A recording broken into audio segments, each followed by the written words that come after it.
بسم الله الرحمن الرحيم. بسم الله الرحمن الرحيم. إن الحمد لله نحمده ونستعينه ونستغفره ونعوذ بالله من شرور أنفسنا ومن سيئات أعمالنا. من يهده الله فلا مضل له ومن يضلل فلا هادي له. أشهد أن لا إله إلا الله وحده لا شريك له وأشهد أن محمدا عبده ورسوله. يا أيها الذين آمنوا اتقوا الله حق تقاته ولا تموتن إلا وأنتم مسلمون. يا أيها الناس اتقوا ربكم الذي خلقكم من نفس واحدة وخلق منها زوجها وبث منهما رجالا كثيرا ونساء واتقوا الله الذي تساءلون به والأرحام إن الله كان عليكم رقيبا. يا أيها الذين آمنوا اتقوا الله وقولوا قولا سديدا يصلح لكم أعمالكم ويغفر لكم ذنوبكم ومن يطع الله ورسوله فقد فاز فوزا عظيما. أما بعد فإن خير الحديث كتاب الله وخير الهدي هدي محمد صلى الله عليه وسلم وشر الأمور محدثاتها فإن كل محدثة بدعة وكل بدعة ضلالة وكل ضلالة في النار. Alhamdulillah, segala puji bagi Allah Subhanahu wa Ta'ala. Salawat dan salam semoga tetap tercurahkan kepada Nabi kita Muhammad sallallahu alaihi wasallam, juga kepada keluarga dan para sahabatnya radhiyallahu anhum ajma'in. Nikmat Allah Azza wa Jalla yang paling besar yang Allah karuniakan kepada kita adalah nikmat Islam. Allah tunjuki kita kepada agama yang hak, agama yang benar, agama yang diridai oleh Allah, yaitu agama Islam. Kemudian Allah tunjuki kita di atas sunnah. Kita bersyukur kepada Allah Azza wa Jal karena kita dapat mengenal sunnah. Dua nikmat ini merupakan nikmat yang besar, yaitu nikmat Islam dan sunnah. Abul Aliyah rahimahullahu ta'ala yang wafat pada tahun 73 Hijriah berkata, aku telah membaca ayat-ayat muhkam sejak 10 tahun lalu sepeninggal Rasulullah sallallahu alaihi wasallam. Allah telah menganugerahkan dua nikmat kepadaku. Aku tidak tahu manakah yang paling utama, yakni yang pertama, Allah Subhanahu wa ta'ala menunjuki aku hidayah kepada agama Islam, dan yang kedua, Allah tidak menjadikan aku sebagai penganut paham Haruriyah Khawarij. Athar ini sahih diriwayatkan oleh Imam Abdul Razak dalam musannafnya, Al-Lalikai dalam syarah usul i'tiqadi ahli sunnah wal jamaah. Maksud perkataan beliau ini adalah yang pertama, beliau rahimahullah bersyukur kepada Allah Azza wa Jal atas karunia hidayah Islam dan terhindar dari agama-agama kafir.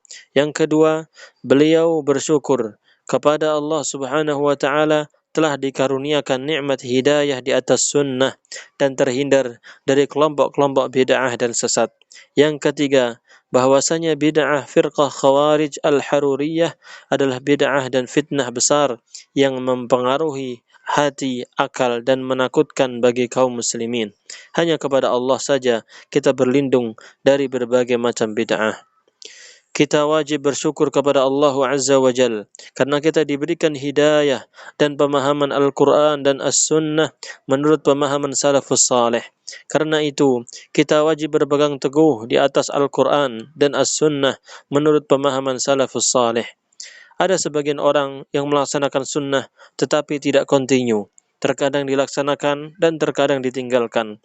Tergantung kepada waktu, keadaan, kondisi, dan musim. Sehingga sunnah-sunnah Nabi SAW tidak tegak dan tidak terlaksana dengan baik.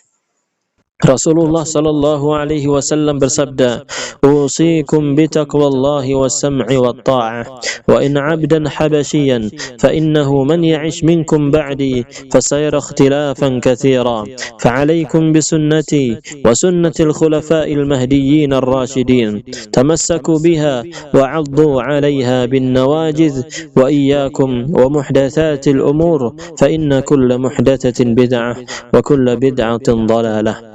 Aku wasiatkan kepada kalian supaya tetap bertakwa kepada Allah, tetaplah mendengar dan taat kepada pemimpin atau pemerintah, walaupun yang memimpin kalian adalah seorang budak dari Habasyah. Karena sesungguhnya orang yang masih hidup di antara kalian setelahku akan melihat perselisihan yang banyak, maka wajib atas kalian berpegang teguh kepada sunnahku dan sunnah khulafa'ur rasyidin yang mendapatkan petunjuk. Peganglah erat-erat dan gigitlah ia dengan gigi gerahammu, dan jauhilah oleh kalian perkara-perkara yang diada-adakan dalam agama. Karena sesungguhnya setiap perkara yang diada-adakan dalam agama itu adalah bid'ah, dan setiap bid'ah itu adalah sesat. Hadis ini sahih, diriwayatkan oleh Imam Ahmad, Abu Dawud, dan At-Tirmidzi, Ad-Darimi, Al-Baghawi, dan Al-Hakim.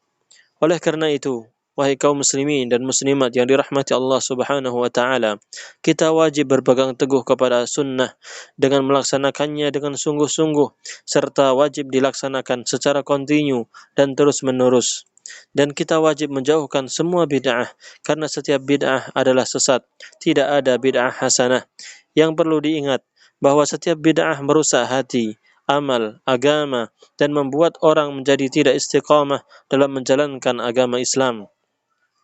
Melaksanakan sunnah dan ketaatan kepada Allah Tabaraka wa Ta'ala dan Rasulnya Sallallahu Alaihi Wasallam membutuhkan mujahadah, kesungguhan, dan istiqamah, yakni selalu konsekuen, konsisten, dan kontinu dalam mengerjakan ketaatan kepada Allah.